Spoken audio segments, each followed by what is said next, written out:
Tell us about the Kahler package for valuation.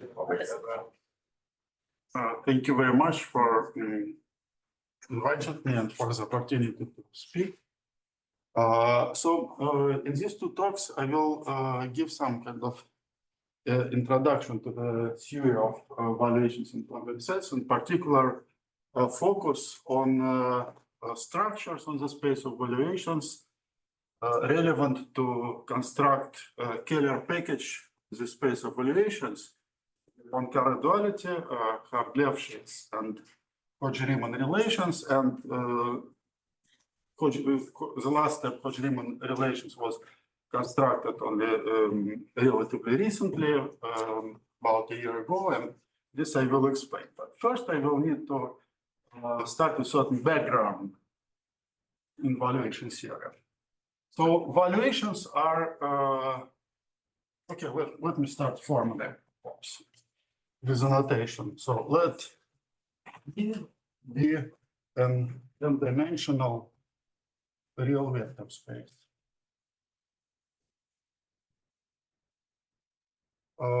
We denote throughout this talk by K of V the family of all convex compact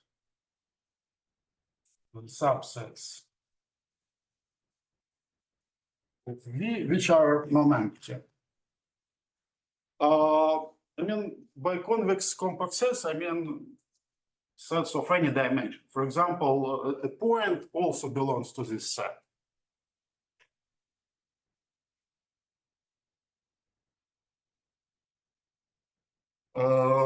And evaluation, so now basic definition,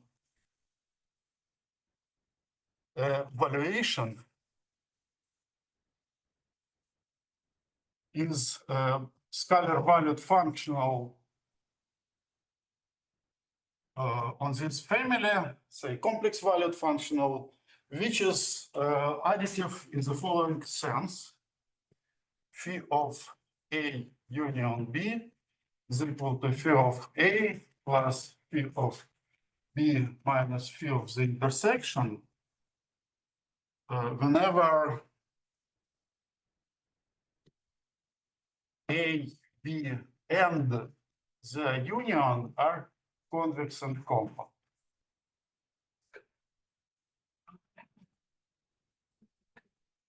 And we will denote by val of V. I will use this notation all the time throughout this talk. The space of all translation invariant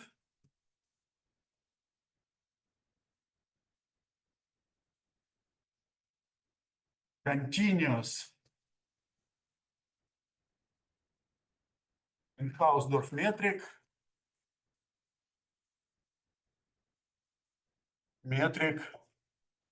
valuations. So let me explain what is written here. So there are two more notions in this definition. Translation invariance. This just means that phi takes the same values on any translates of any convex body.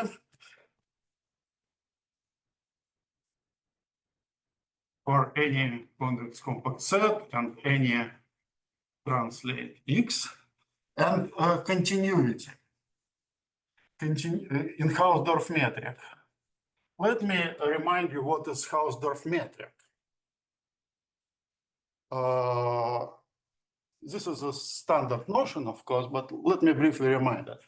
So fix Euclidean metric on V.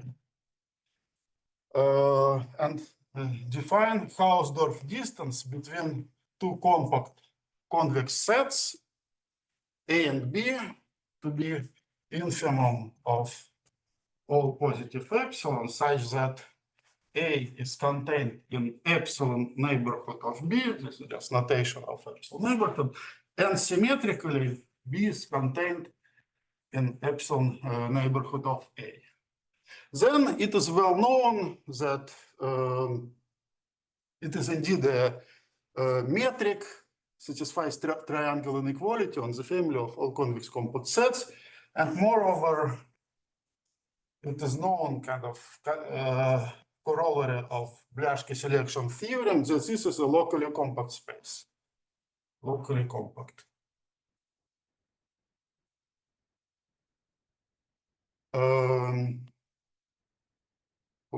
Okay. Okay, so Hausdorff distance, of course, depends on the choice of this Euclidean metric, but topology induced on family of convex compact sets is independent of this choice, and so hence continuity does not depend on choice of this metric. Is it locally compact? Is the non-compacity because of translation only, or is there? It is not. The non-compacity comes from translation. Yes. Scale. Scale. Oh, Both. yes. Both. Yes. So, All convex bodies contained in a ball. That's is a compact. Actually, every closed bounded set here is compact, but because Rn is not compact, V is not compact. Okay. So obviously it is a linear vector. It is a vector space. Linear combinations of valuations again have all these properties. They belong to this space, and moreover. It is a Banach space, so equipped with topology of uniform convergence on compact subsets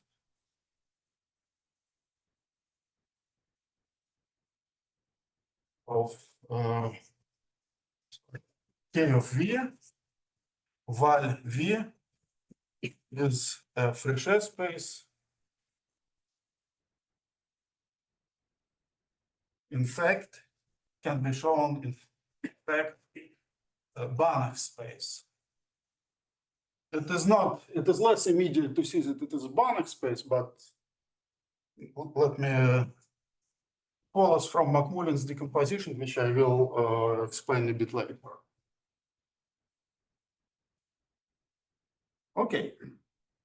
So the space of valuations is one of the main object of this talk. And let us see some examples. All examples which I will list, they are both typical and relevant for the rest of the talk. The first example is, of course, Lebesgue measure, volume. It is translation invariant, valuation continues in the Hausdorff metric. Second example is also rather obvious. Sometimes it is called Euler characteristic, although in this context it is just constant valuation. So I will denote it chi of k equals to 1 for any convex body. It is easy to see that this constant valuation is indeed valuation. Third example is as follows. Fix a convex body A and consider the following functional, which is a Lebesgue measure of k plus A. K plus A, it is what is called often Minkowski sum. It's just set of points, little k plus little a, where little k belongs to the first set and little a belongs to the second set.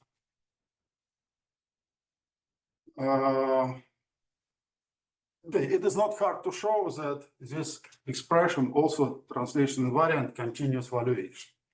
It requires some little argument, but let me omit it.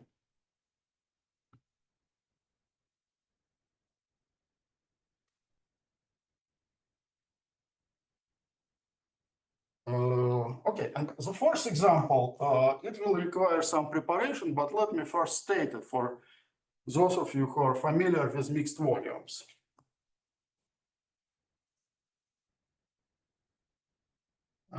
This is very classical notion in convexity introduced by Minkowski, and it is as follows. If we take I less than dimension and several convex bodies,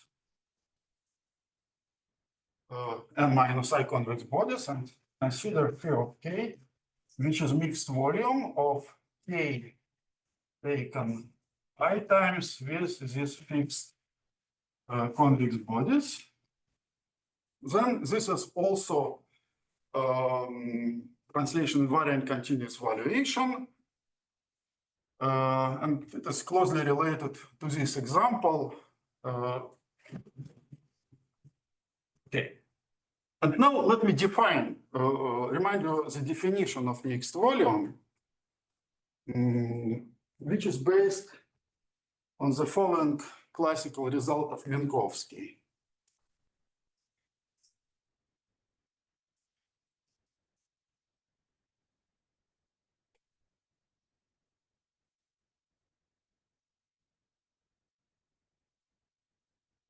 So let K1, Ks be convex compact sets, convex bodies is the same.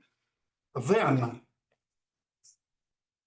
volume of the Minkowski sum lambda 1 K1 plus lambda S Ks is a polynomial in non-negative coefficients lambda, obviously of degree, homogeneous of degree. This is homogeneous of degree n. Homogeneity of degree n, it is obvious. What is less trivial? Polynomiality.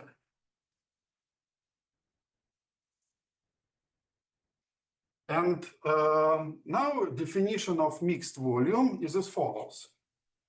Take n bodies in this theorem. Then the volume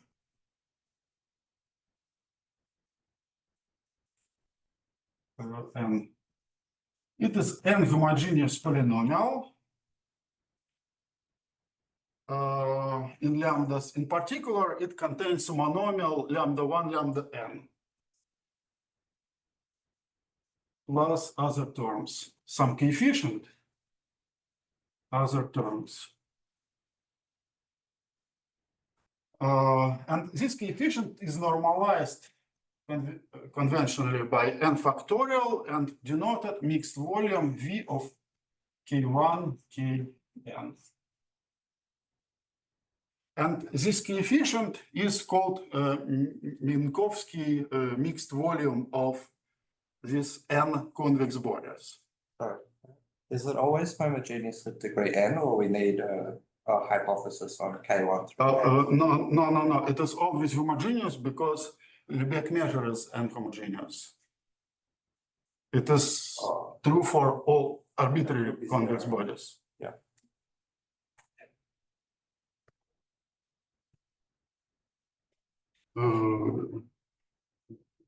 Okay.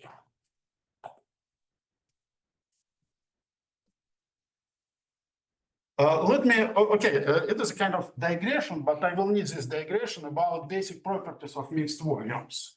And then I will return back to valuations.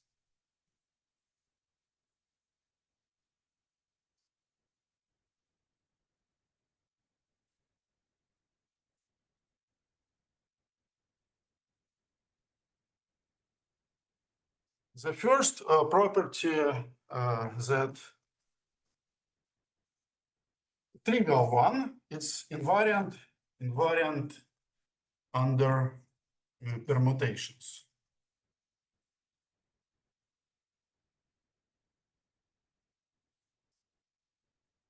Okay. Second, it is always non-negative. Third, it is monotone. It is larger for larger bodies, which means if K1 is contained in L1, Kn is contained in Ln, then mixed volume of Ks is less than mixed volumes of As. And the last property which I would like to mention, which is considered to be the most non-trivial property of mixed volumes, is Alexandrov-Fenchel inequalities.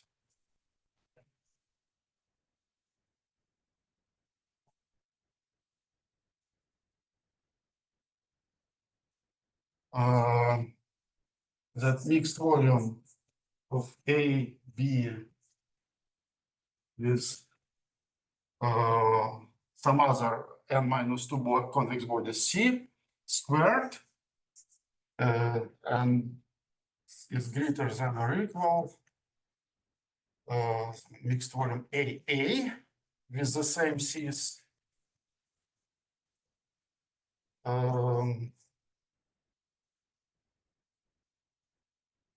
with this of BB with the same C's. This inequality is quite classical. It was proven around 1937.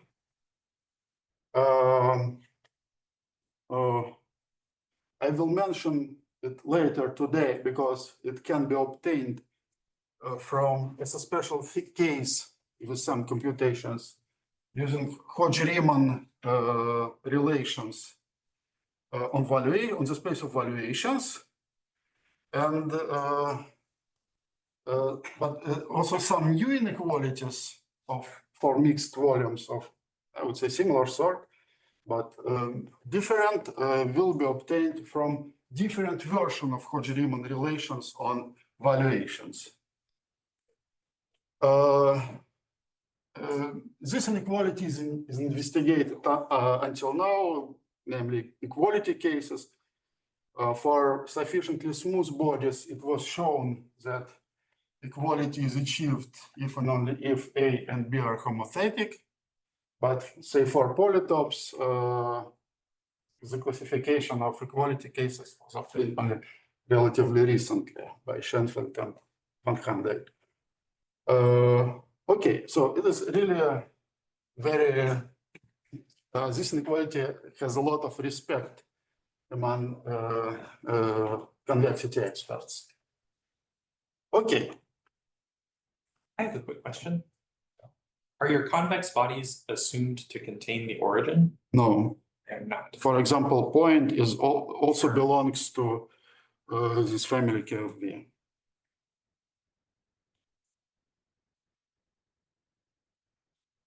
And okay. Yeah.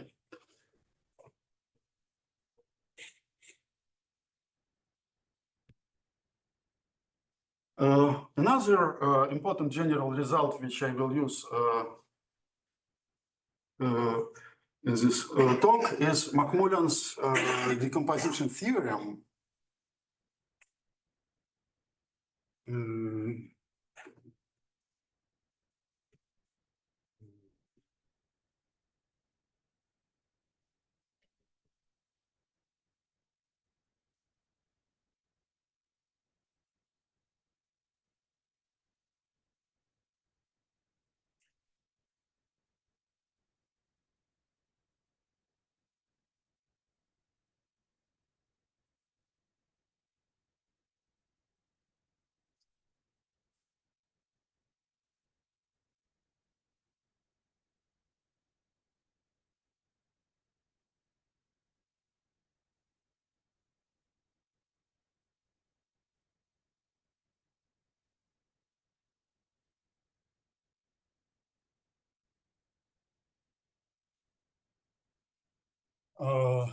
What is decomposition theorem? So, definition. Valuation phi is called homogeneous, where I is a number if P of phi of lambda k is equal to lambda to the power I P of k for any convex set, convex compact set, and any non-negative lambda. So, example, volume is n-homogeneous, obviously, and the other characteristic, the constant valuation, is zero homogeneous. But it is not hard to show that this mixed volume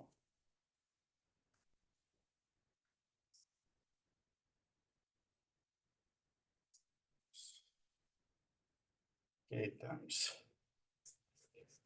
phi times is I-homogeneous. Will I be an integer? In this definition, it doesn't have to be, but in practice, it will be, as you will see now. So there is theorem of Macmullen, also 77. It has a complicated history. Also, it was first announced without proof by Hodge-Riemann, and then simultaneously proved by, apparently, by a few other people. So, or a little late, I don't know. I don't know the history. Okay. So, let me introduce a notation that val I of V is the subspace of I homogeneous valuations in val V. So it is a closed linear subspace. Val I is closed linear subspace, and theorem of Macmullen says that the whole space is direct sum over I from 0 to n to the dimension of I homogeneous subspaces. In particular, degree of homogeneity of translation invariant valuations continuous is an integer between 0 and dimension.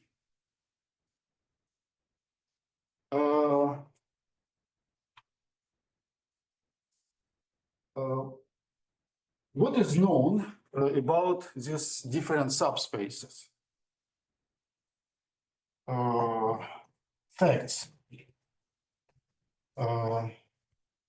So valuations homogeneous of degree 0, it is easy to see that all of them are proportional to the Euler characteristic. This is a very easy statement. Less trivial statement that valuations of maximal degree of homogeneity, it is also one-dimensional subspace, and all of them are proportional to Lebesgue measure, and this is due to Hodge-Riemann. Classical result. There is also explicit description by n-1, but it is more technical to state. It is due to Macmullen. I will not state it explicitly.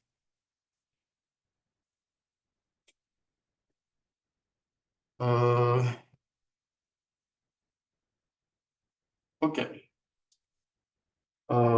For other subspaces are all infinite dimensional. By the way, these two examples exhaust all valuations in one-dimensional case on the line, but in higher dimensions than one, all other subspaces are infinite dimensional. And except of this one, there is no really explicit description of them. Can you roughly say what Macmullen's theorem of all n-1 is? Yeah, just briefly. Yeah, okay. I will not define what is involved. I will just say that any valuation has of degree n-1 has the following form. The description is given if we fix Euclidean metric. Okay, there is invariant description, but let's fix Euclidean metric for simplicity. Integral over the sphere some continuous function f on the sphere times what is called surface area measure of convex body. And this is a complete description.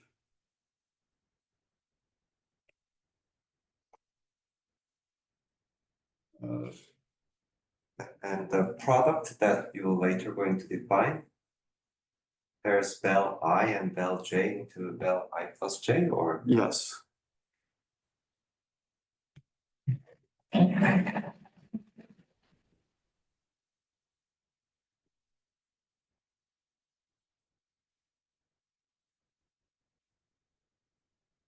Okay.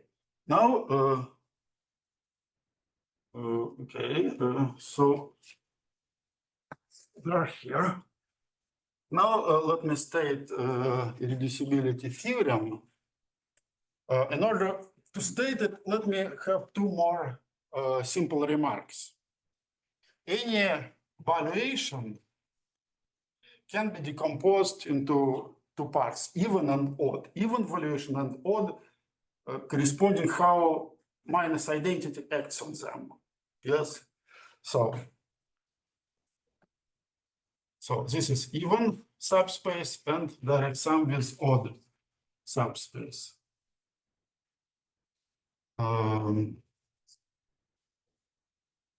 If I is equal to 0 or n, by this, where it is, by these two facts, odd part vanishes in these two extreme cases.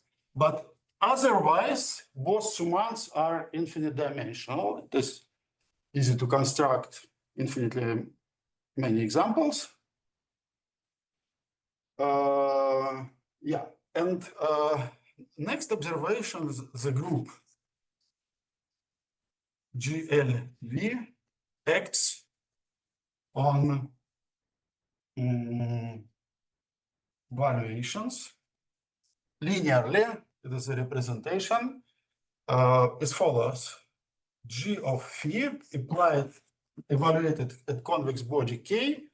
It is just phi of G minus K. And phi, this defines continuous representation of this linear group in this boundary space.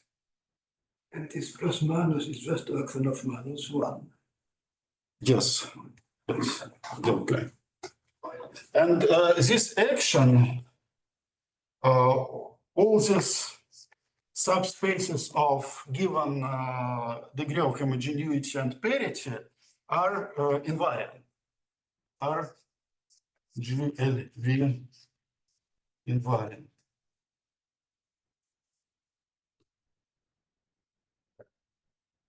Just being slow, so you said the so what the plus and minus was depends on the action of -1. Okay, let me make it explicit. Phi is called even if phi of minus k is equal to phi of k, and phi is called odd if phi of minus k is equal to minus phi of k. But doesn't the homogeneous condition tell you when I put lambda equals? Here, when we define degree of homogeneity, homotopy is always positive. Yeah. Good point.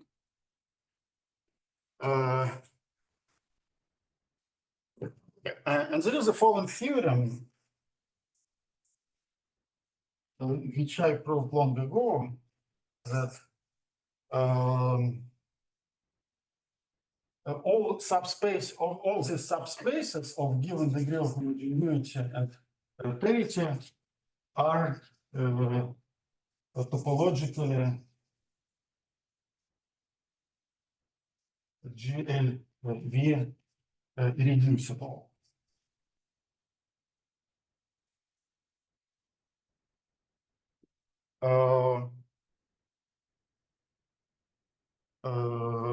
Okay, so in particular, we cannot decompose further the space of valuations in some natural way. Are there invariant subspaces nevertheless? Sorry? Could there be invariant subspaces, but there wouldn't be an invariant complement? But they are not closed. Topologically irreducible, it means there are no closed proper invariant subspaces. Of course, invariant subspaces do exist, but they are not closed.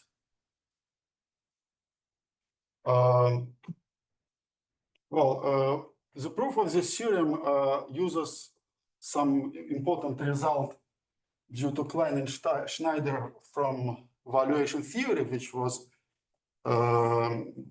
which actually used a lot of time in this theory, but I don't have time to state it explicitly. It is a little bit more technical. Okay. And now I will also use this action of GLV to define the notion of smooth valuation, which and on the space of smooth valuations, all structures will live, like product and convolution.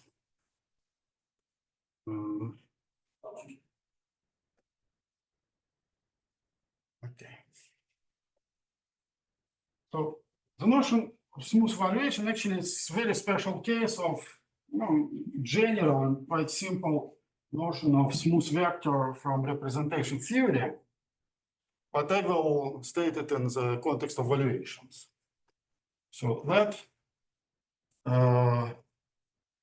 be a continuous valuation.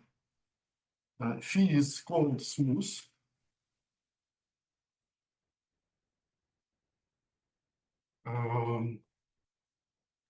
If the map from the group GLV to the bounded spaces valuations given by G goes to G of P, this is an action which we defined here, is C-infinity differentiable.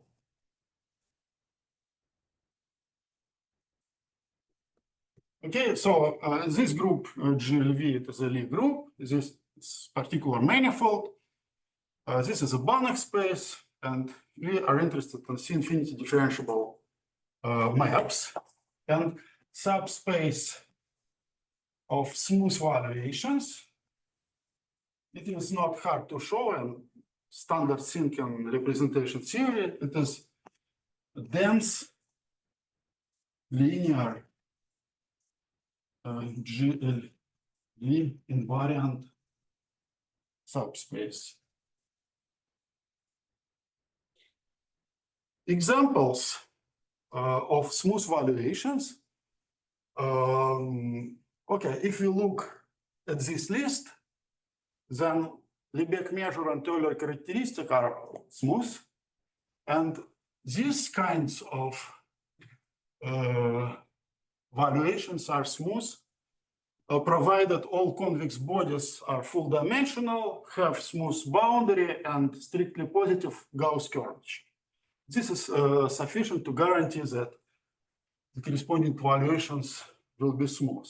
And Is it necessary? Huh? Is it also necessary? No, I think it is more generally sufficient if supporting functionals are smooth outside of zero. So why do you need positive curvature? In order not to define in this talk what a supporting functional for expository purposes. Oh, The only reason. Is there something parallel for analytic vectors also?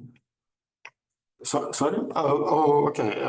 In principle, one can define it, but so far they were not used in this theory. Harish-Chandra model was used, but analytic vector was not. Okay. Okay, these are examples.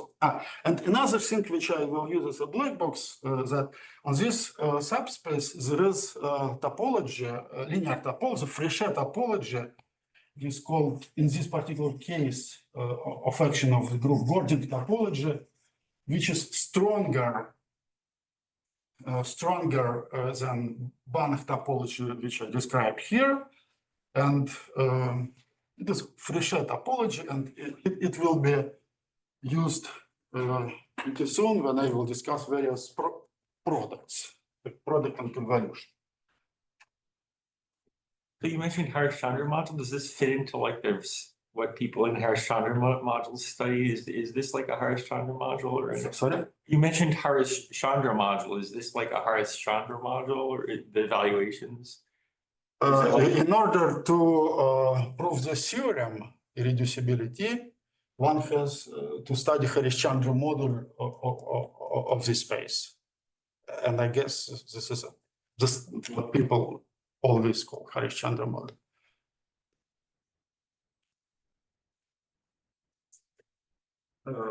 Subspace of vectors which are finite under the maximal complex subgroup, orthogonal group in this case.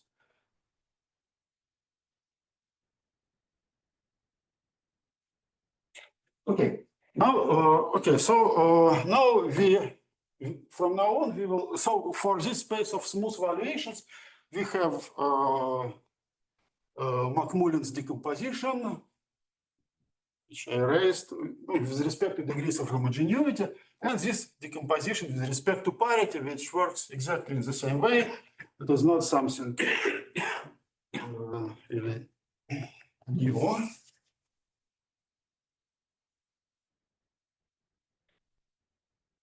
How about that theorem? That these are topologically reducible. Yeah. That's also the same if I just plug in the smoothness condition. Say it again. There is a theorem that Li of plus minus are topologically reducible. Yeah. The same statement is true if I look at this. Yes, this is true. This is for the same price. You mentioned that there is some other topology of this. Nevertheless, it is a standard fact from representation theory that under certain this fact you say to prove that this space is irreducible or space of smooth vectors is reducible. It is a very standard fact from representation theory, which has nothing to do with valuations.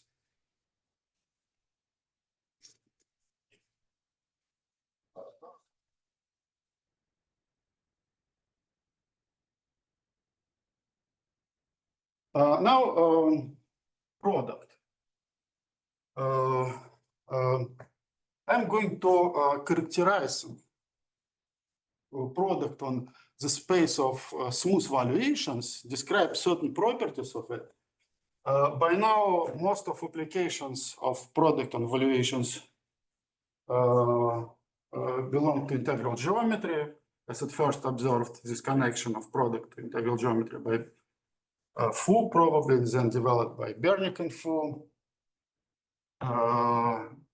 Also, some other people got more applications, but today I will not discuss integral geometries, but rather later it will be relevant, for example, to get some new inequalities for mixed volumes using Hodge-Riemann the language of product. So there is a following theorem, which I proved quite long ago.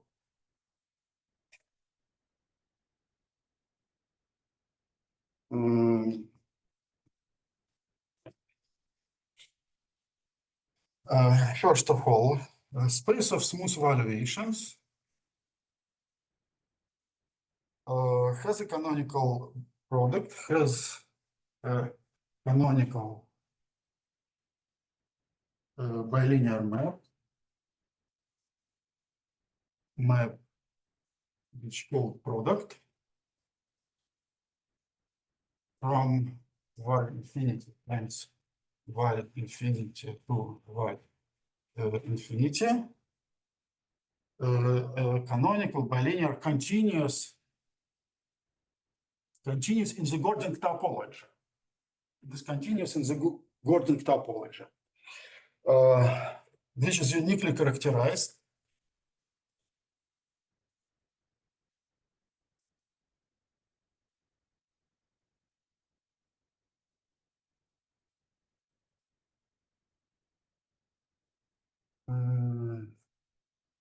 by the following property. If phi of k is volume in the space V, Lebesgue measure of K plus A, psi of K is volume K plus B, where A and B are positive, smooth positively curved bodies, then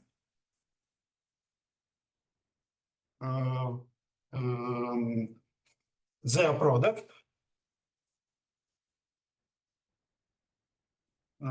is equal to volume product measure on V times V. This is product measure, diagonal embedding of K plus Minkowski sum with direct product A times B. So where delta is diagonal embedding, x goes to x.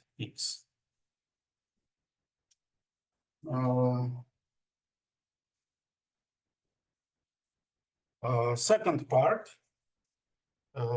equipped with this product,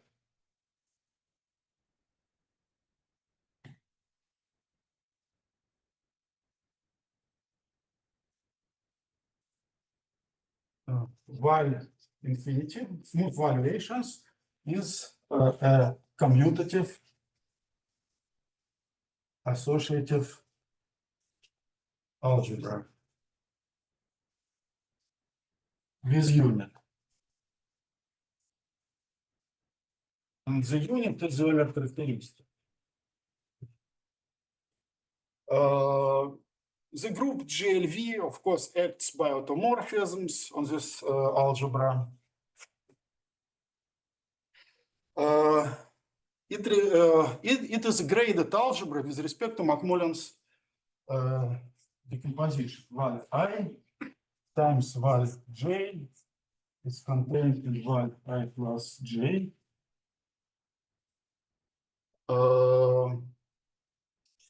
And we have Poincaré duality.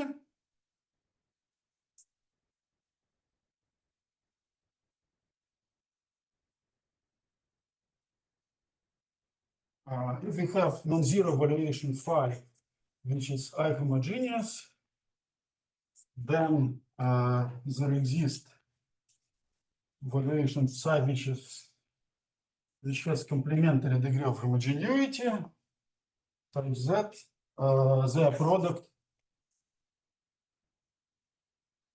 is not zero. So observe that this product belongs to val n, which is one-dimensional, spanned by Lebesgue measure by Hadwiger's theorem. Okay. What went wrong if I try to use the same formula for not necessarily smooth valuations? This one, Yeah. okay. The situation is as follows. So it is not. There is no complete understanding.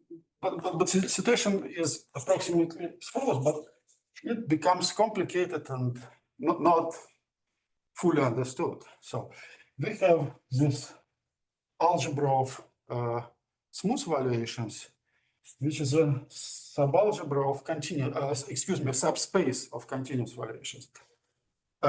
It seems that by continuity, we cannot extend a product from here to here by continuity in this Banach type. But it seems to be possible that we can define partial product. Let me give you an analogy from analysis, which is much better known. We have on some manifold, for example, smooth manifold or Rn if you prefer, we have space of smooth functions. They can be embedded into larger, it is an algebra. It can be embedded into larger space of functions which have less regularity. For example, generalized functions. we cannot, one cannot extend product here to this space of generalized functions. For example, there is no way to take square of delta function. But nevertheless, we can multiply two generalized functions if their singularities are in some sense disjoint. Technically, this condition is formulated in the language of wavefront sets. Something like this it should exist here. I don't know. It was done at least on the language of convolution rather than product. So it seems sometimes we still can multiply continuous valuations which are not smooth. For example, just by using this formula. But perhaps there is like a module structure. I can multiply one and Oh, yes, this is true. You can multiply continuous valuation by smooth one. That's true. So it's like a graded module over that algebra. Correct. The uniqueness part of the first claim seems to imply that the smooth valuations somehow are generated by particular functions. Oh, this is a good remark. Oh, thank you. I had to explain this. Yes, linear combinations of valuations of this form, indeed, they are dense in the space of valuations. And this was conjectured long ago by Macmillan, and it follows from irreducibility theorem, which I stated. This is true, I mean. Function volume of k plus a can be of any homogeneous degree. This part, Those are not homogeneous. this is not homogeneous, but if you introduce parameter epsilon here, just rescale your body, then by Minkowski's theorem, it is a polynomial in epsilon. And its coefficients are already homogeneous valuations, which are given by certain mixed volumes. And then to say that linear combinations of such valuations are dense in valuations or linear combinations of mixed volumes, which are homogeneous, it is equivalent. It should be. I mean, if we take the linear span of these objects, that's a GLN invariant subspace of val infinity. Yeah. So its closure must be the whole space by irreducibility. Well, you have strictly, it is almost everything. Just you have to check that intersection of them with every subspace of given degree of homogeneity at parity is non-zero. This is, of course, easy to show. This is very easy to show. Otherwise, you are right. Is the inclusion in item number 3, is that like proper or dense or? It is certainly dense, but whether it is equal, I don't know. Is there a description of this product in terms of like if your functions are mixed volumes? Oh, okay, good. In general, there is some kind of this formula. I didn't prepare it, but still one has to embed bodies some direction. But if the two valuations have complementary degree of homogeneity, there is a simple formula which I would like to state as an example.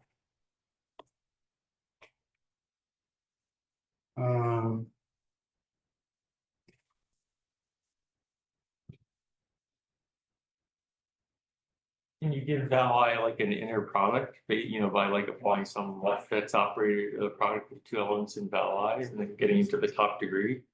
Sorry? Can you give val I an inner product by like multiplying two elements of val I or something, maybe for I smaller and then bumping up to the top degree? I don't know. About this, Positively defined.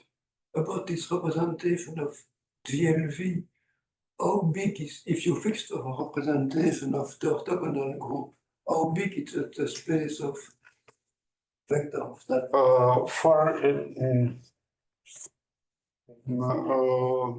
Okay, it is small in the following sense. The small in sense of Gelfand-Kirillov dimension. It has Gelfand-Kirillov dimension n -1. It can be embedded with some other simplification. Sections of line bundle over projective space, which has the dimension n -1. So Gelfand-Kirillov dimension is smallest possible, but not zero. Another description is one can describe K-type structure of all these subspaces. Oh, sorry. Of all of them, there is description of K-type structure.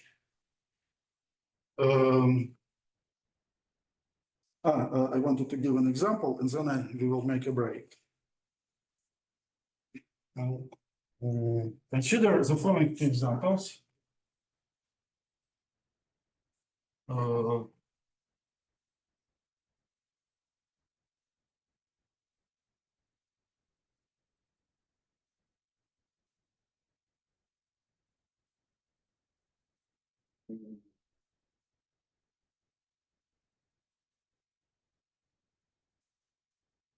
Yeah, these are mixed volumes of complementary degree of homogeneity.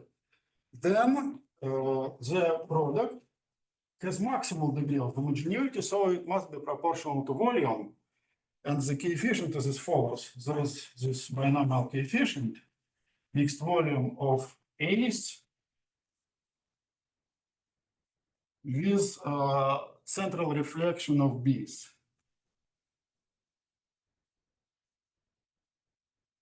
Times Lebesgue measure. Okay, this is a computation.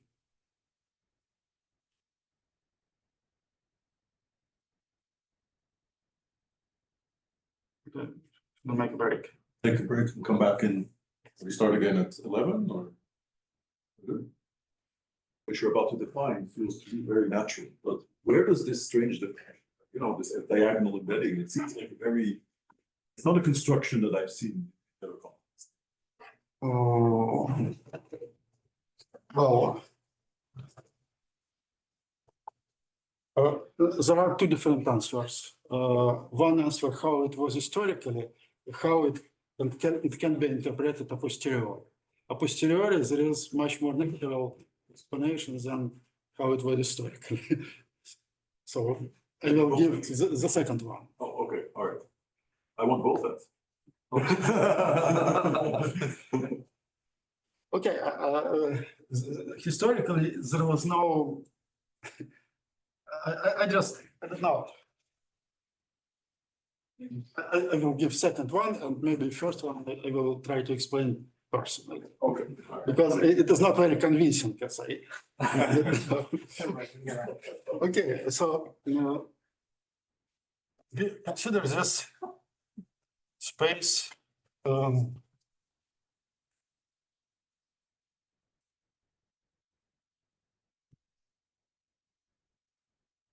consider the space of smooth valuations on vector space.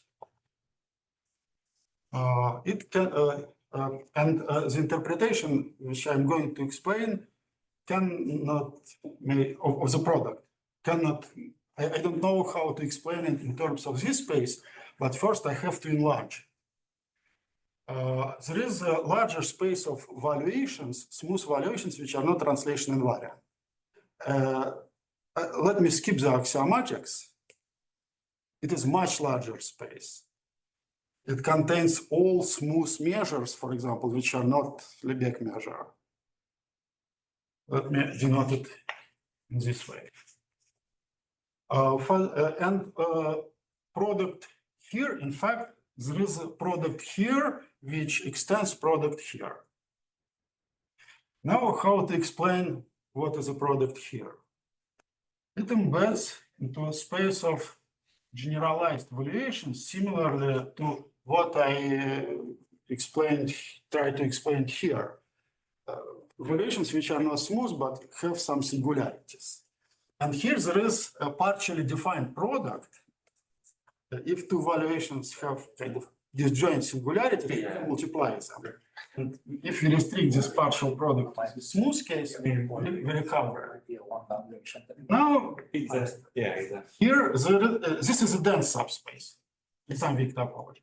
And here there is another dense subspace of constructible functions.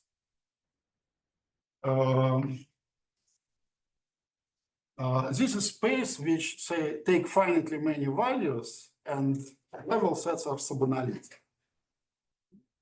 And here we have usual product of constructible functions, just pointless.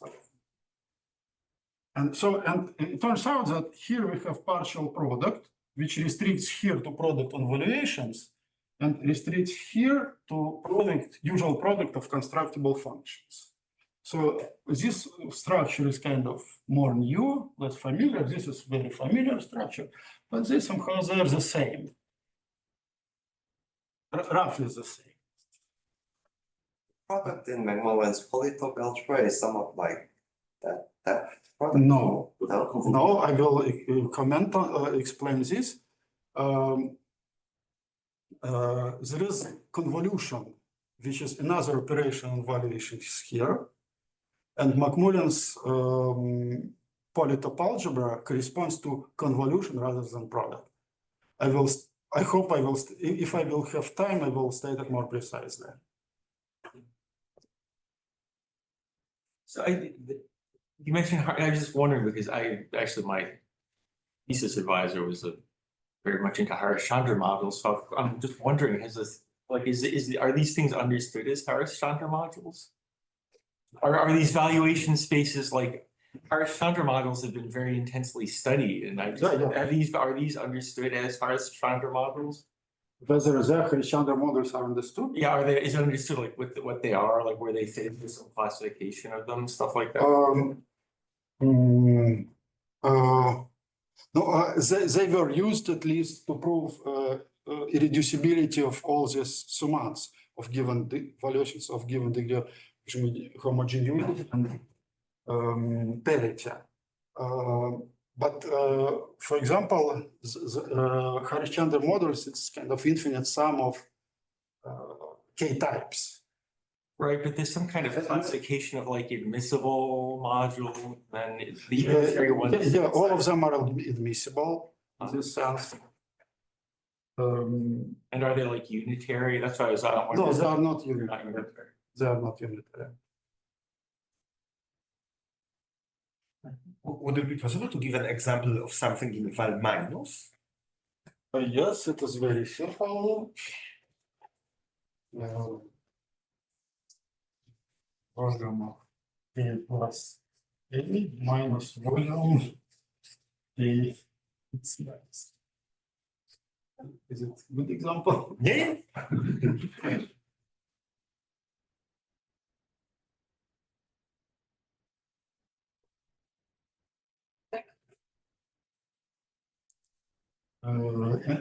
Also, another example which I mentioned, but it requires familiarity with curvature measure. Valuation homogeneous of degree n-1. You take odd function on the sphere, continuous and odd function on the sphere, and integrate with respect to surface area measure of convex body. It will be odd if function is odd. Another kind of standard expression, standard valuation, odd valuation which appears in this sphere. This is the space of all val minus n-1. Yes, yes.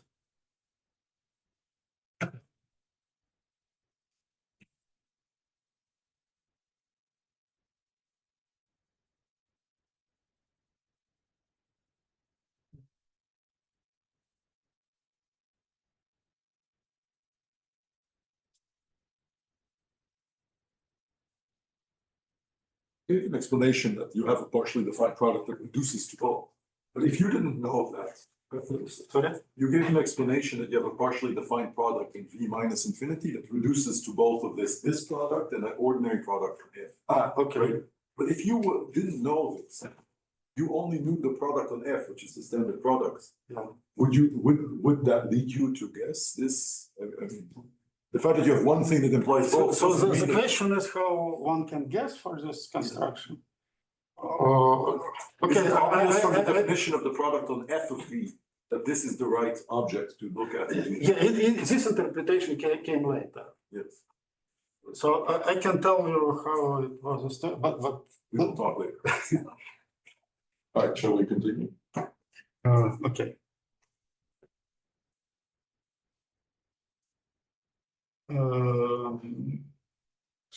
Okay. Now, let me also state right now a version of Hodge-Riemann for valuations, which will be can be generalized from now, but now let me define what is intrinsic volumes.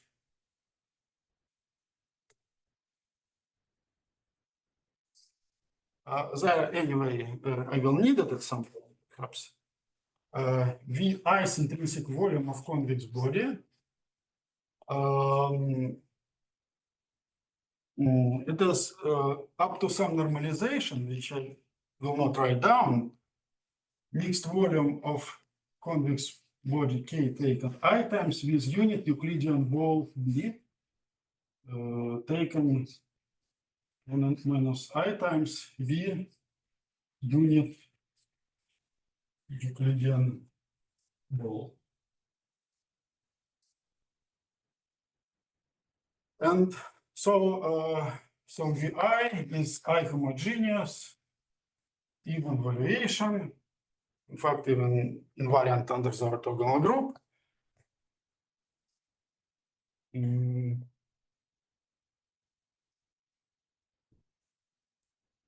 Okay, there is a following theorem, which is a combination of several three papers of one is Maya, another by Berniak and Broker. Actually, in fact, more two my papers and third by Berniak and Broker, which says the following: let I less than half of the dimension. The map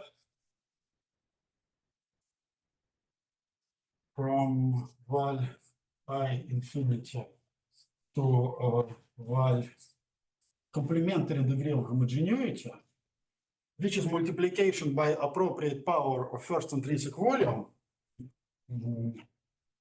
V goes to phi times V1 to the power n minus 2i is topological isomorphism.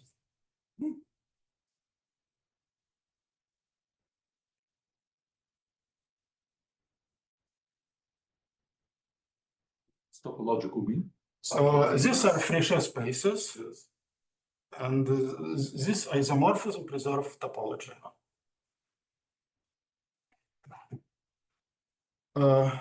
Okay, but So it just means it can be generalized. versus continuous. It just means it's continuous and the inverse is continuous. Yes. So that's topology. Yeah. Okay.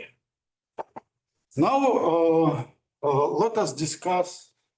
Okay, I will need later this product when I will discuss Hodge-Riemann.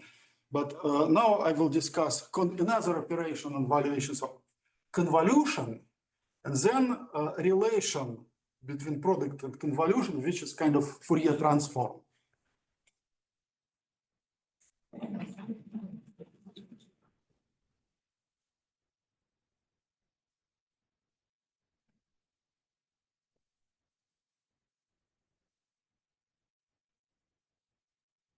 I replace the ball by some other smooth body and still. Centrally symmetric, as it follows from more recent work of Berniak, Kotpate, and Vannerer. I hope I will discuss it.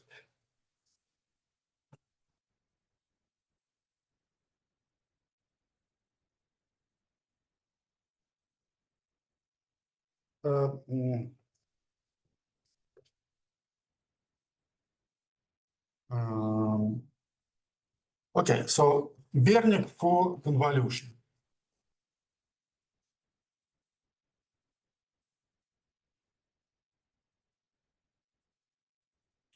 For it is not necessary, but for to keep, but for convenience of notation, I will fix a positive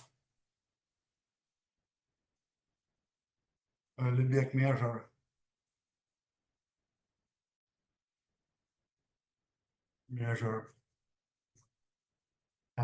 volume on V.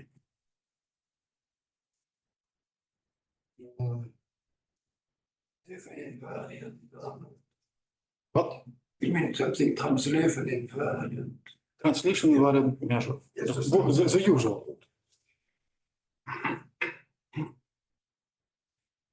Okay, so there is a following theorem of Bernik and Four, 2006.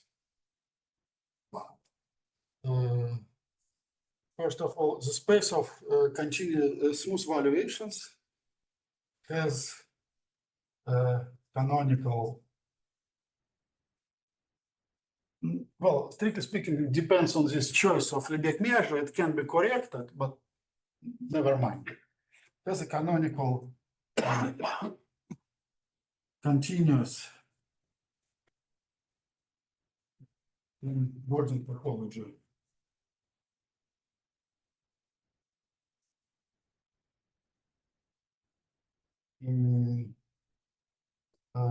Bilinear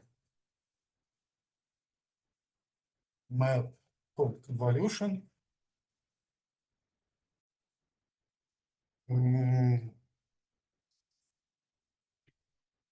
Val infinity times val infinity to val infinity, which is uniquely characterized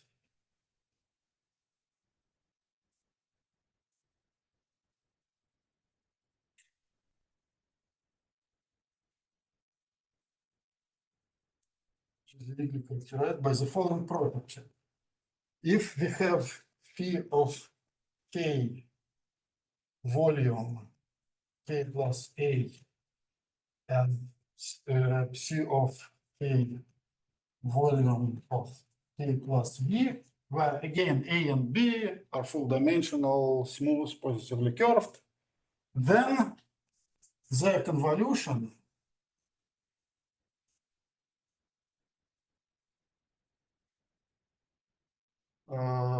is defined just volume, the same volume in the same space, k plus a plus b. It's Minkowski sum of three bodies. Equipped with this convolution, val infinity is commutative associative algebra with unit. And this time the unit is the Lebesgue measure. For product it was earlier characteristic, but here it is Lebesgue measure. It is consistent with Macmullen's decomposition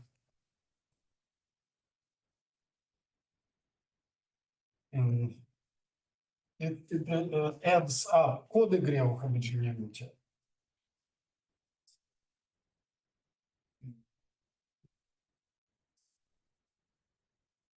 And also there is Hodge-Riemann and Poincaré duality and Hodge-Lefschetz in the same way. Poincaré duality use Hodge-Lefschetz with respect to intrinsic volume, appropriate intrinsic volume, but with respect to intrinsic volume homogeneous of degree n-1. Here, for product, we took homogeneous of degree 1. Here, complementary degree of homogeneity. I'm confused by the whole of Lebesgue method because the characterization you gave does not involve the Lebesgue method. It does. It is everywhere here. It is the same Lebesgue measure with sorry. fixed. Thanks.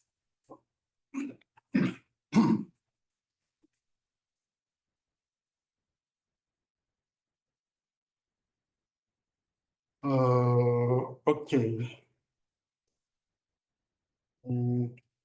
Okay.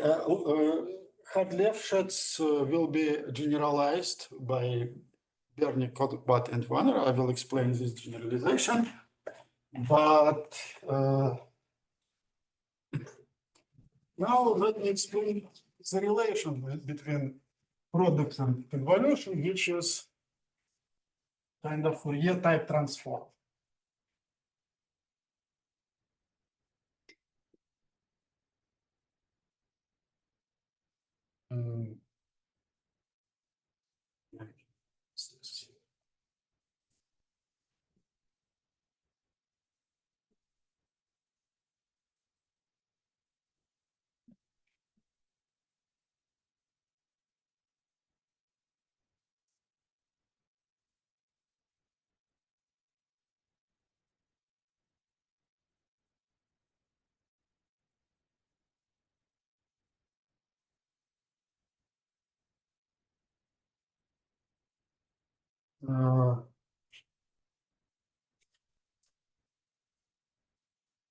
Okay. Fourier type transform. There is the following theorem, which I proved partly in 3 and 11 in full generality.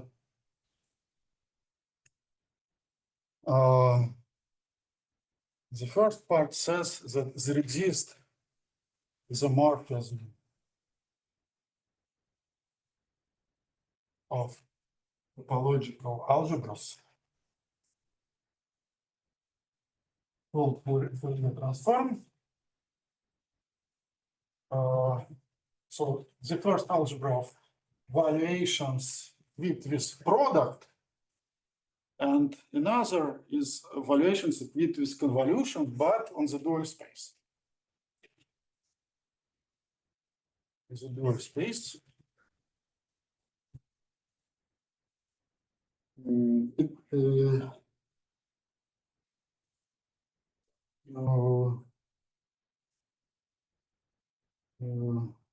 This is one thing, which commutes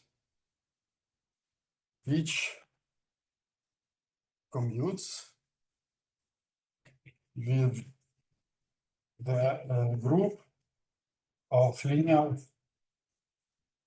volume preserving transformations.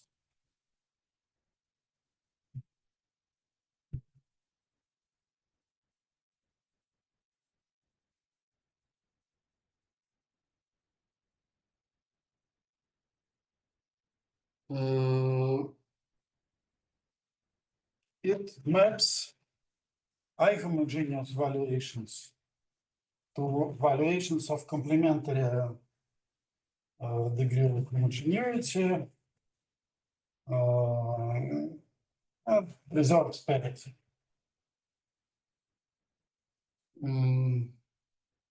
There exists, I will not state it explicitly, but there exists Plancherel type inversion formula.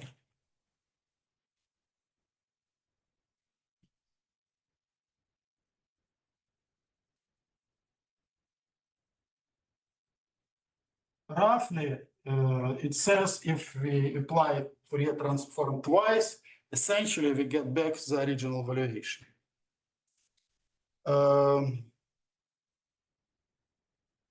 Okay, and this Fourier transform allows to move between languages, product and convolution. Essentially. You're not saying this is an involution. What does it mean you essentially? It means f square is minus I. Sorry, no. F p k is p of minus k like usual. Okay. F to the 4 is the unit. Huh? F to the 4 is the unit. Yeah, as usual. Right. So The same if you could have put the first the star and then the second one dot. Not exactly. you're right.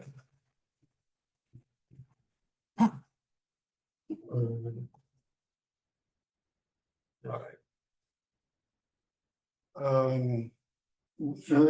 My original construction was very complicated, but there is a recent simple construction of the same transform due to Feynman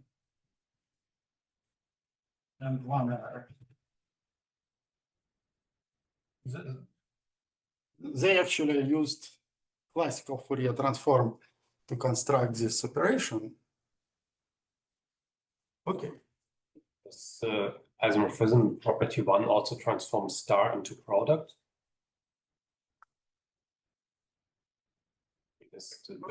Sorry? You wrote down that isomorphism transforms a product into convolution. Yes.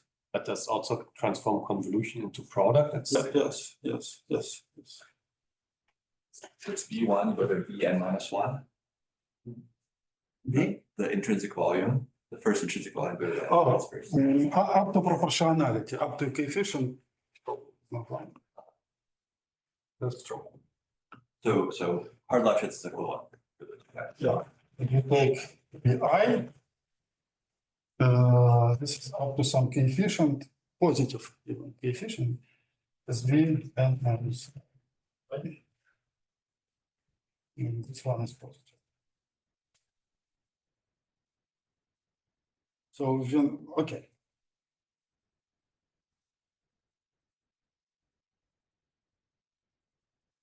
Now let us discuss mixed hard Lefschetz and mixed Hodge-Riemann.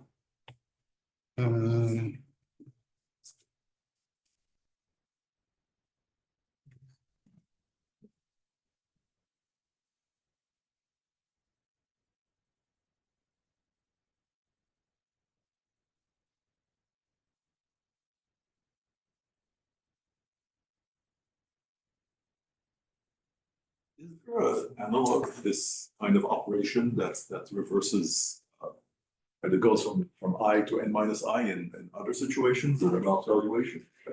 All of the things you wrote down, they look like what you see in many Hodge theories. That one seems kind of familiar. Isn't this somewhat like the homology of groups? I have no idea. Of Beltran kind of stuff. I'm not sure, but maybe it is, if one considers Fourier transform kind of on function with values in differential forms. Maybe, but I didn't check it carefully. Because Feynman and Vanner, they use actually this formalism. But I'm not sure. To use infinities or something for L2 also. So far, there is no. There is. It can be extended to y minus infinity, but there is, I don't know, something in between.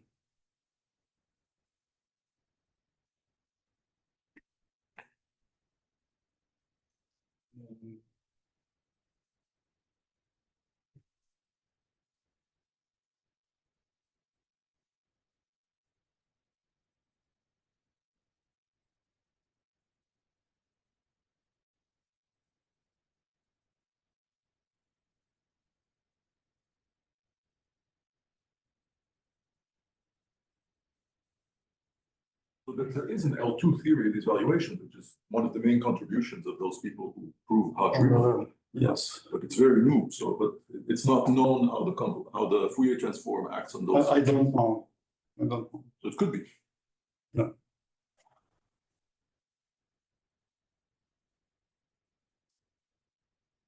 Okay, so mixed type Lefschetz and mixed Hodge-Riemann valuation. So the most general form of this results is formulated on the language of convolution. And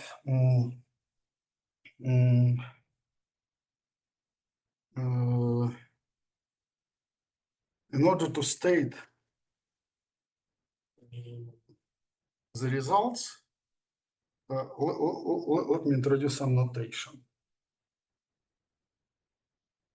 So we fix I, which is greater than or equal n over 2, and we take smooth convex bodies with strictly positive curvature to I minus n plus 1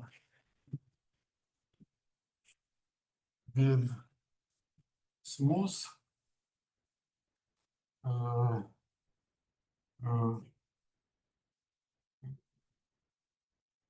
positively curved boundary. Positively curved, this means strictly convex, definitely. Sorry? Positively curved means strictly convex. Gauss curvature is strictly positive. And we introduce the following valuations, omega j, which are given by mixed volume of some variable body taken n minus 1 times with a j. And there is the following theorem. Bernick, Kotter-Batty, Vannerer.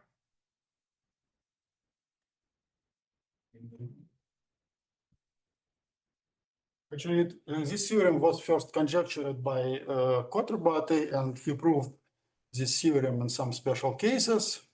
So there was his paper with Vannerer which is used in the proof of this more general result. Okay. So theorem says, first part, assume first that I is strictly greater than over 2. So here inequality is not strict, but in the first part of the theorem, we assume that it is strict. The map given by P goes to P convolution omega 1 evolution omega 2 I minus n is an isomorphism. Okay, so from where to where is this map? The map y infinity I equal n infinity given by is an isomorphism.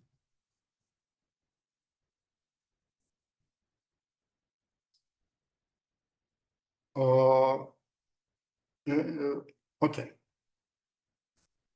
This is a version, mixed version of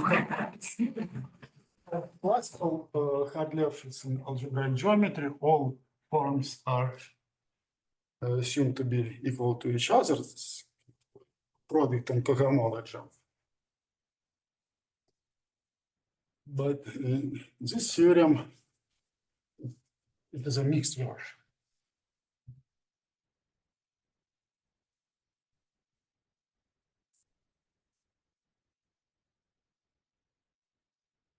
And the second part. And now we assume back that I is not strictly larger than over 2.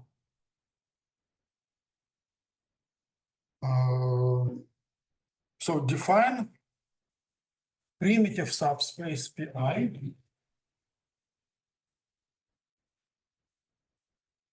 of I-homogeneous valuations such that phi convolution only 1, convolution omega I minus n, convolution omega to I minus n plus 1 equals 0. It is called primitive subspace. Then the form, the Hermitian form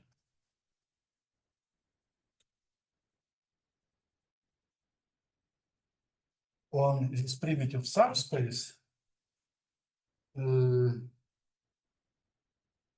Okay, let me say it more explicitly.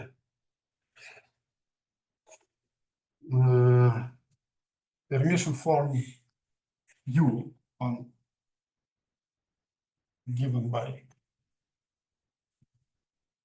U of T of primitive valuation, which is minus 1 to the I, Phi convolution Phi by complex conjugation, omega 1, omega 2 I minus n. So it is belongs to Y0, which is just complex numbers times Euler characteristic. The claim is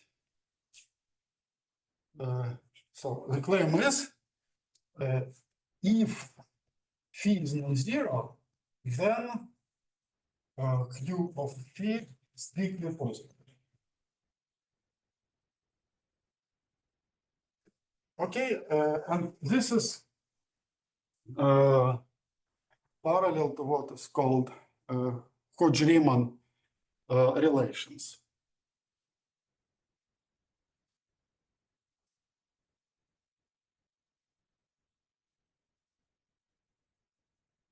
In my geometry, I did not know it when the W's are not equal to one to the other. Is it classical? It is not classical. As far as I understand, the story is as follows. About 92, 93, there was a paper by Gromov where he claimed such kind of inequalities for Kahler manifolds, but he claimed it without proof and only for subspaces of PP type Hodge, not PQ, but PP type. Yeah, but here this is the analog for PP also. Yes. But in 2006, I forgot the names. Din and Nguyen, no? D-I-N-A. Ding and Nguyen. Yeah, Ding. with an H, I think.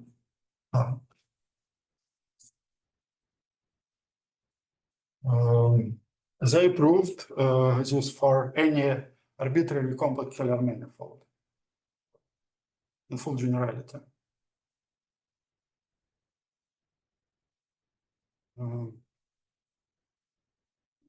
Not only for PP, but for any by degree. But for I equals n minus 1, this is Khovansky, right? It's much older. For I equals n minus 1, this was proved in the 70s by Khovansky. But Not in this language. I don't mixed version. Just Alexandrov-Fenchel inequality on a projective variety, right? Okay, I don't know if they stated. Maybe if you interpret the result, perhaps.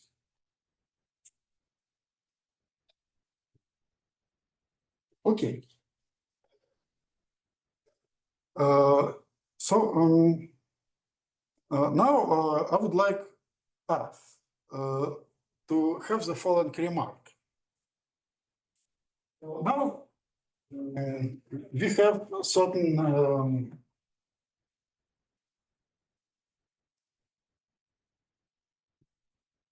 certain inequalities on the whole space of valuations. The question is whether we can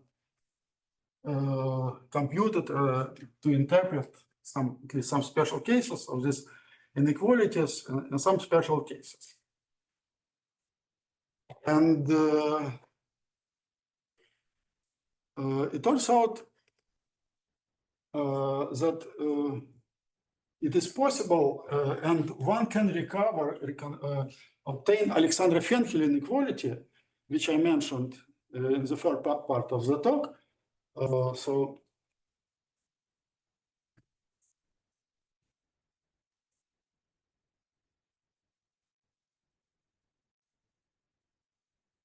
if one applies, takes phi, some specific simple combination of mixed volumes to make it primitive, and then computes all these convolutions in terms of mixed volumes, which is possible, and at the end, the final inequality which one gets is just Alexandrov-Fenchel inequality. Now, let us Fourier transform this theorem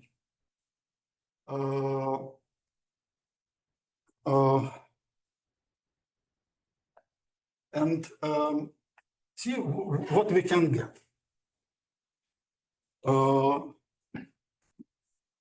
One can, the difficulty, it would be, okay, if we Fourier transform this convolution, we will get product of Fourier transforms of these valuations. But in general, to compute Fourier transform of general mixed volume, it is not always easy.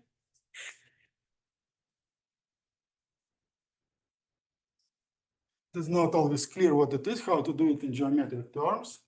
But in some special cases, when, for example, A is Euclidean ball, it is easy. It is just, the result will be just proportional to the first intrinsic volume, and Hodge-Lefschetz, the first part of this theorem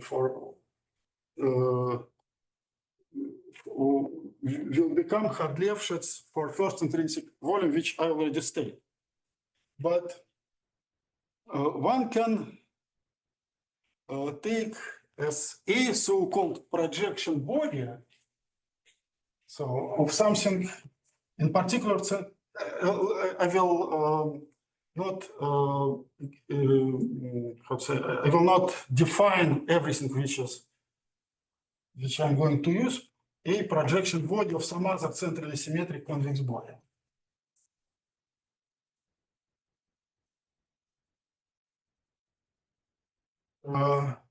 And then it is going to be a result of Kotter-Batte and Wannerer. It is mixed, 1/2 of mixed volume of convex body with the bodies.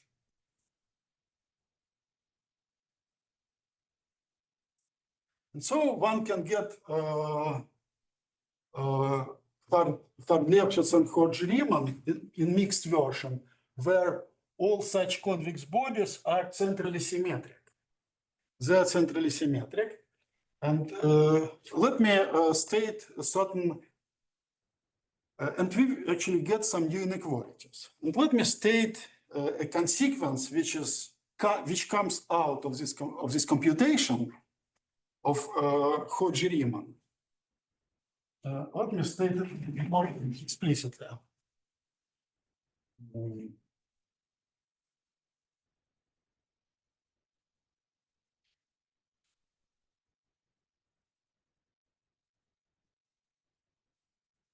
Let me not rewrite Hodge-Lefschetz and Hodge-Riemann on the language of product.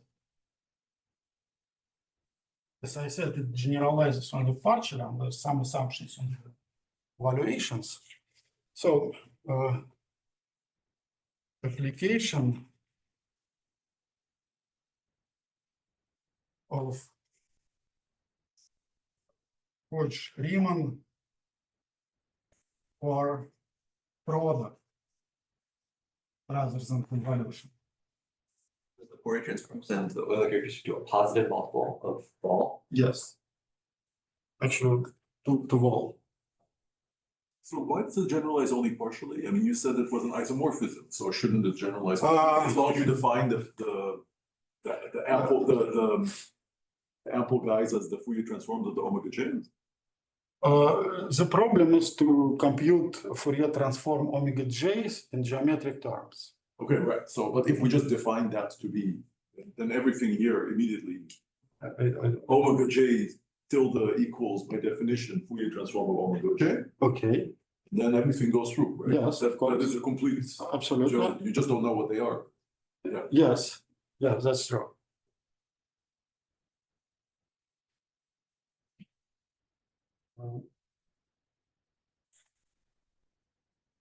Okay. So actually, this consequence is obtained when these omegas are just Euclidean balls. So for Euclidean balls or intrinsic volumes, when we consider omegas to be intrinsic volume omega 1, we already get some new inequality. However, it's okay. I will comment on it later. You could take different ellipsoid as well as ball, I expect. Yes, that's true. Okay, I will need some notation. So consider 3 embeddings of vector space V into its product, V cross V. Delta is just diagonal embedding. Delta 1 is just x 0. Delta 2 is just 0x. And I will state 2 theorems.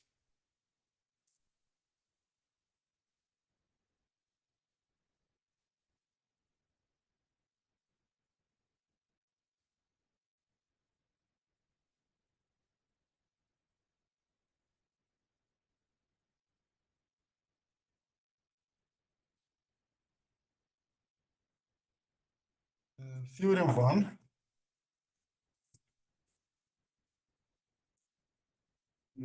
Let A1, A minus 1 in V just convex complex sets, B unit Euclidean ball. Then there is the following inequality.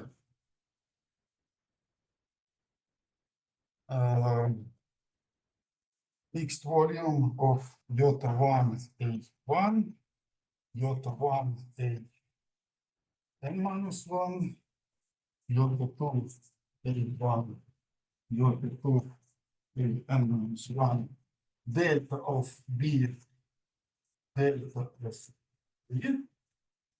So pay attention, all bodies lie in n dimension, belong to n dimensional space, but then we embed them into higher dimension 2n, and this mixed volume belongs to, is taken in 2n dimensional space. So this is greater than or equal than similar expression. The difference is that these bodies, we consider central reflection of them.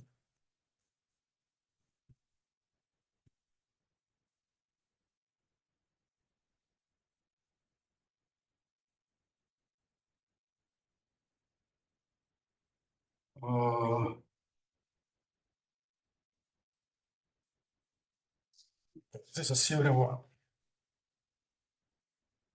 1. Okay, one may wonder, okay, this is what comes out from one of consequences of Hodge-Riemann on the language of product. One may wonder whether it is something familiar to experts or not, can be connected, can generalize something familiar. Okay, the only case which it is familiar and it is on the plane, on two-dimensional space. In this case, this inequality can be rewritten in equivalent way.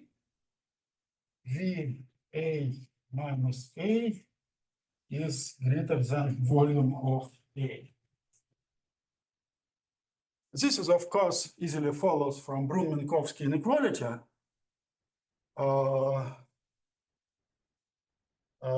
But already in RC, it is not clear what it is.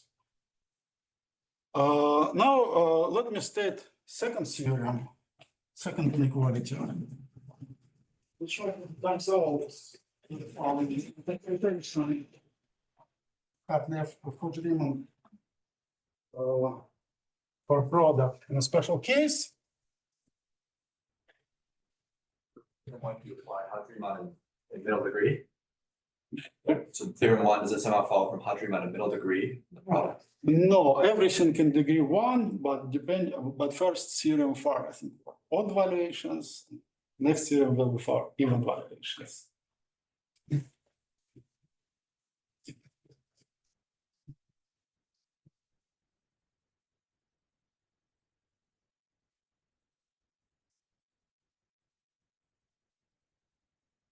Under the same assumptions exactly, A's are convex bodies, B unit ball Euclidean. We want to estimate sum of these two left-hand side and right-hand side. So let me write it. So the claim is that V of Jota 1 and 1, Jota 1 and minus 1, Jota 2, 1, Jota 2, 8 and minus 1, delta V, delta V, plus the right-hand side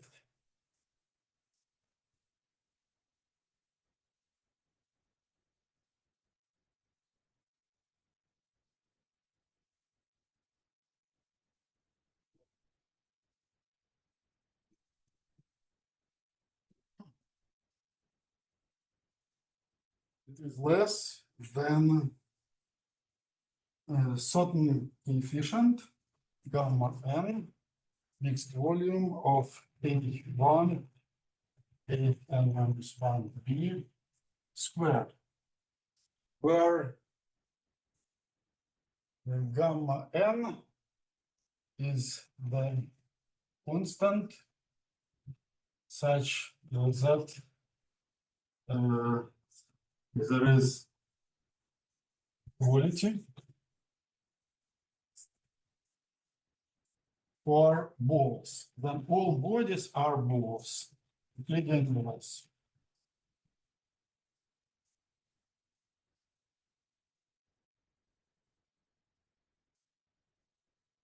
Pay attention that in the left-hand side of the inequality, the mixed volumes are in 2n-dimensional space, but in the right-hand side in n-dimensional space. By the way, I cannot compute explicitly this constant in general. And again, if I want to compare it to something familiar, I can do it only on the plane. And this is equivalent due to one error to standard isoperimetric inequality on the plane.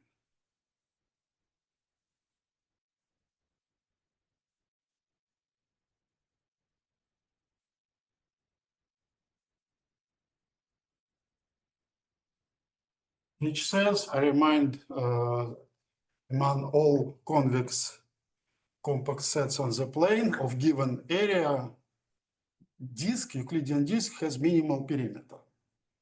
Okay, so this inequality is equivalent to the standard fact. but already in R3, it's not clear what it is. Are you saying that this Hodge-Riemann is new even in degree one? Sorry? Are you saying Hodge-Riemann is new even in degree one?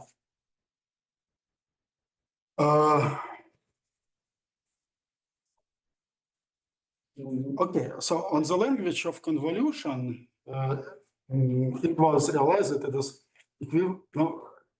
to prove it was to repeat, reinterpret Alexandrov's proof of Alexandrov-Fenchel inequality. But on the language of product, I don't know. These are like a more Fourier classical, transformed version of Alexandrov-Fenchel. kind of slogan, exactly. That's right. That's right. Okay. Now, okay, we are here. So we will have how much time? 15 minutes, 15 a minutes. little bit less.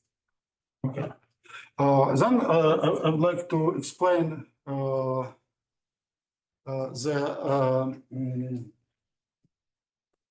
relation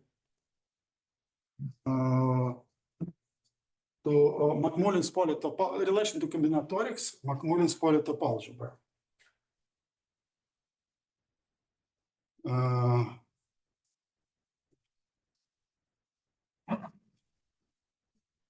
Could I remind what is McMullen's polytopology? Yes. Okay.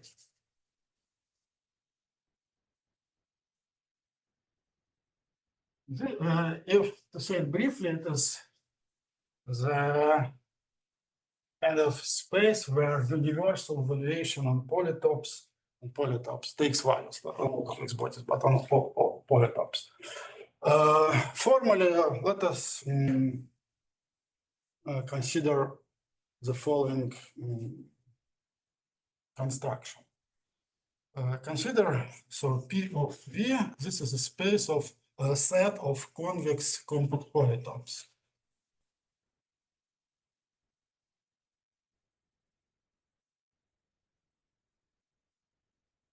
And we take free group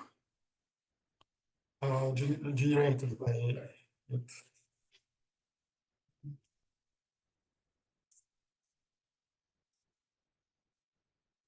Free group.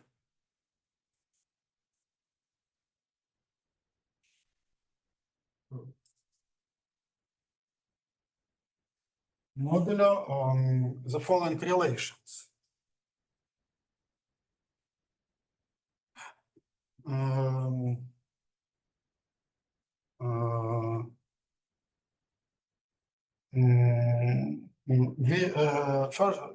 We quotient out inclusion exclusion property or additivity property, namely P union U plus P intersection U minus P minus U, where P, U, and their union are convex polytopes. Yes, and we quotient out modular translations. P minus P plus X. We identify in this. We consider subgroup generated by all these elements, and we quotient out it, and I denote it by pi of V prime. And the notation is that if P is a polytop, we denote its class in this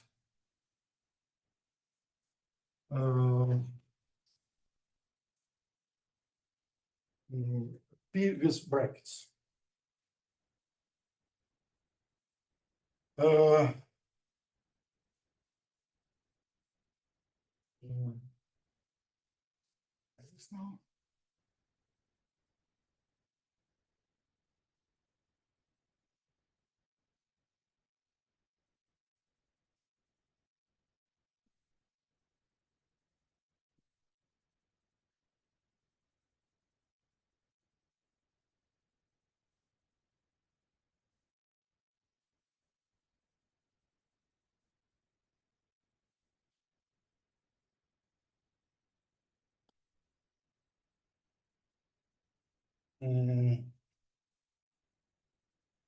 Okay.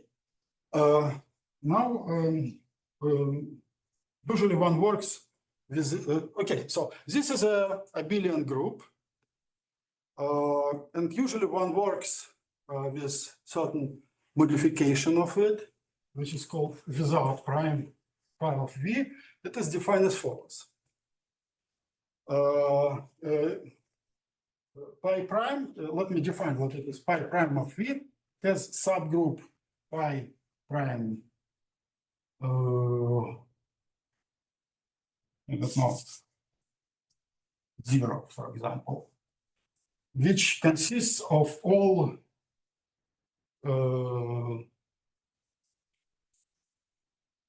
such combinations with sum of an I equals 0. And then pi prime of v is direct sum of pi prime 0 of v and z times class of a point. And then one defines pi of v to be pi prime 0 of v plus r. And then non-trivial result of Macmullen that this becomes a vector space, has non-trivial structure of vector space over the reals. R vector.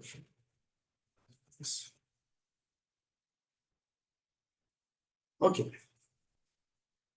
Now there is, okay, now how, and I will work with either of these groups. For simplicity, it is easier to work with this group, but to keep in mind this group, the modified one.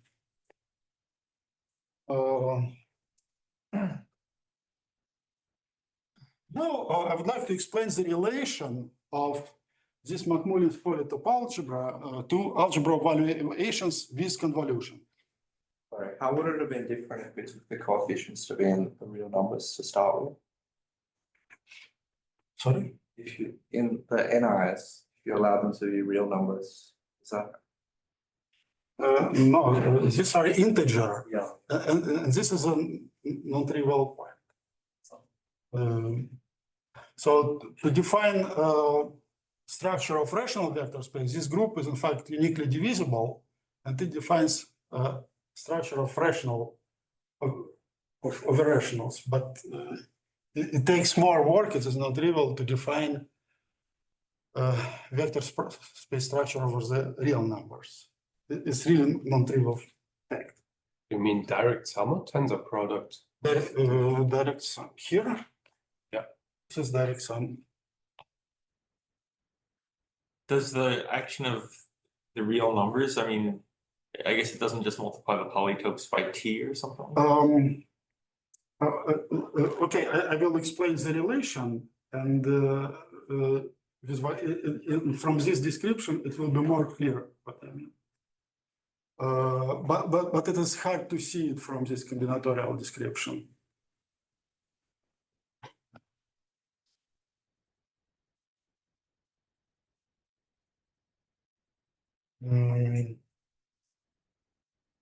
Okay, so we have this space of smooth valuations equipped with a convolution.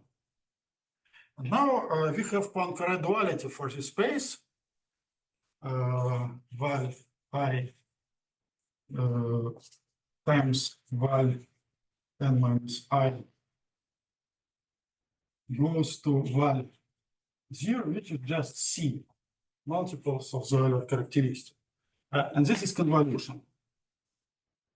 And this is a bilinear map. So we have continuous map reduced. It is equivalent to say that we have linear map from val I to dual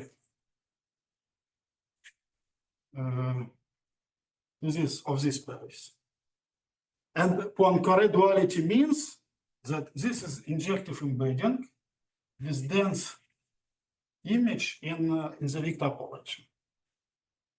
And let me denote this space Okay, and if we sum over all i's, we get the weighting of smooth variations to its own dual. Okay. And now let me denote this space as a space of generalized valuations, non-smooth valuations. So smooth valuations is a dense subspace of generalized valuations.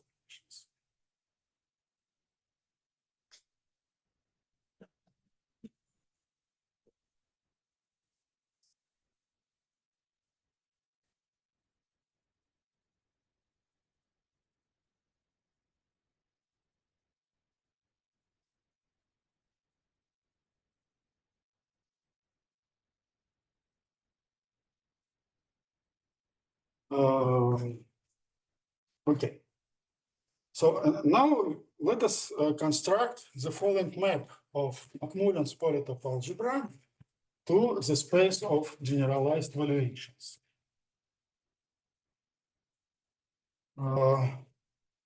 So I remind that it is just dual space of smooth valuations. We take, say, polytope here and send it to functional on smooth valuations. Phi goes to phi of P. Okay, of course, since phi is a valuation, this map finishes on this subgroup of relations.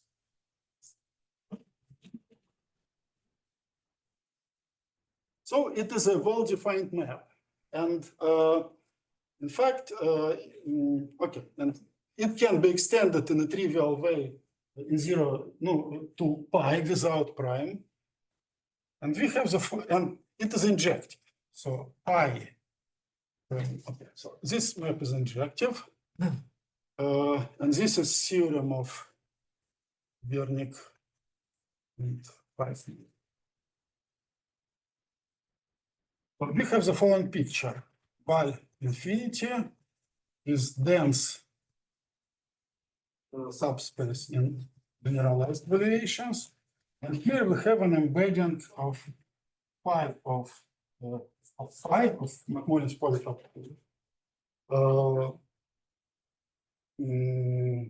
which is also dense in phi.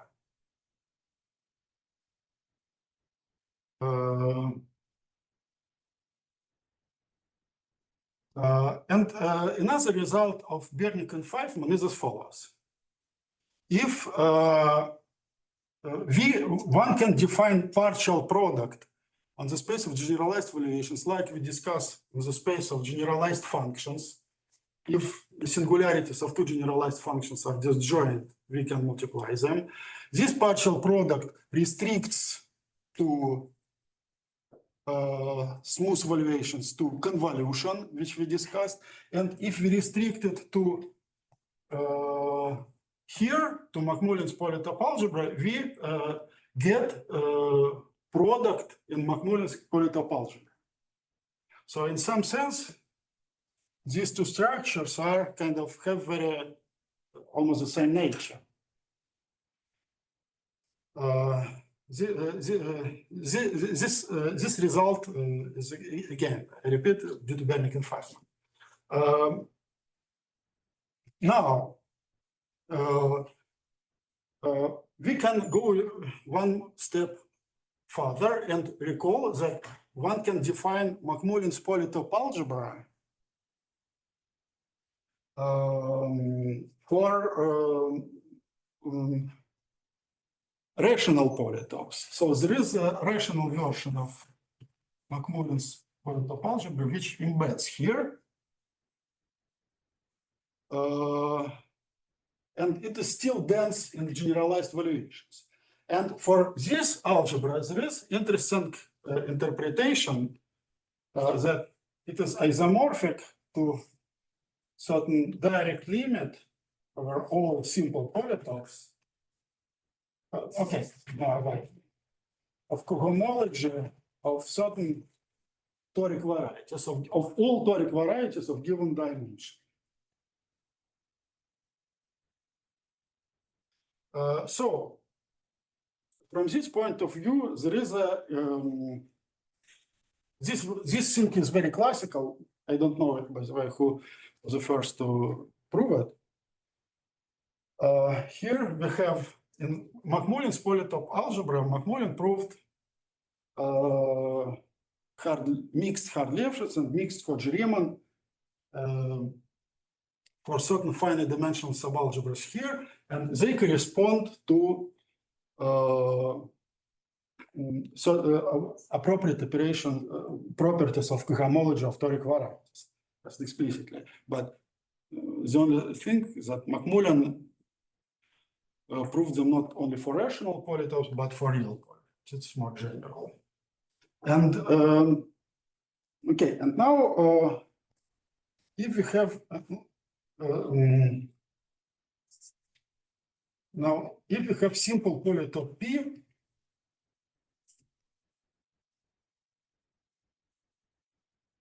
simple polytope P.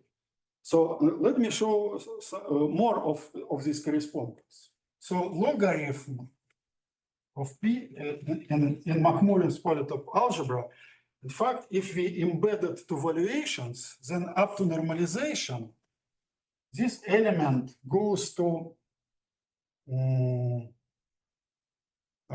mixed volume of convex body taken n-1 times with this polytope P.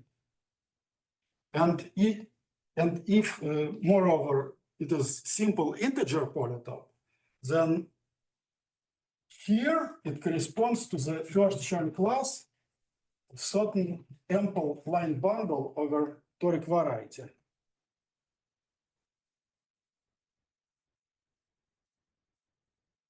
Okay, so here now in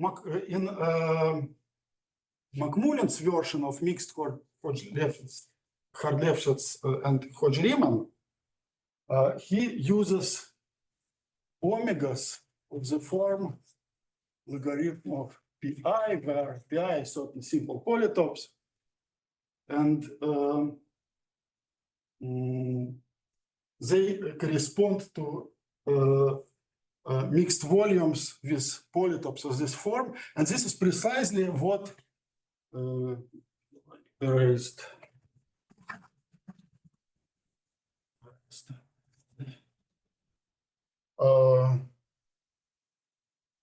precisely what appears in the statement of Bernik-Kotter-Batet-Van error theorem.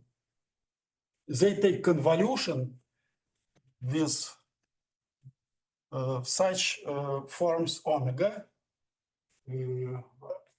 omega I, just mixed volume, n-1 pi. And okay, and on the language of toric varieties, all this corresponds to positive positive classes for which classical algebra geometry Hodge-Lefschetz and Hodge-Riemann are proven.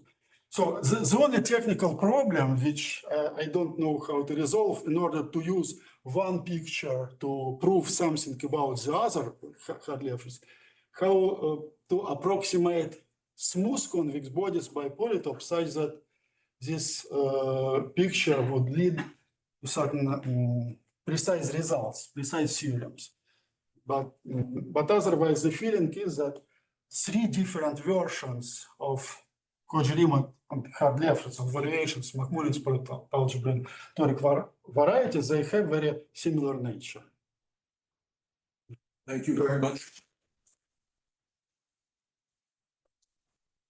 Well, we're already a little bit over time, so I suggest, unless there's a quick question, that we go to lunch and ask Semyon more questions over lunch.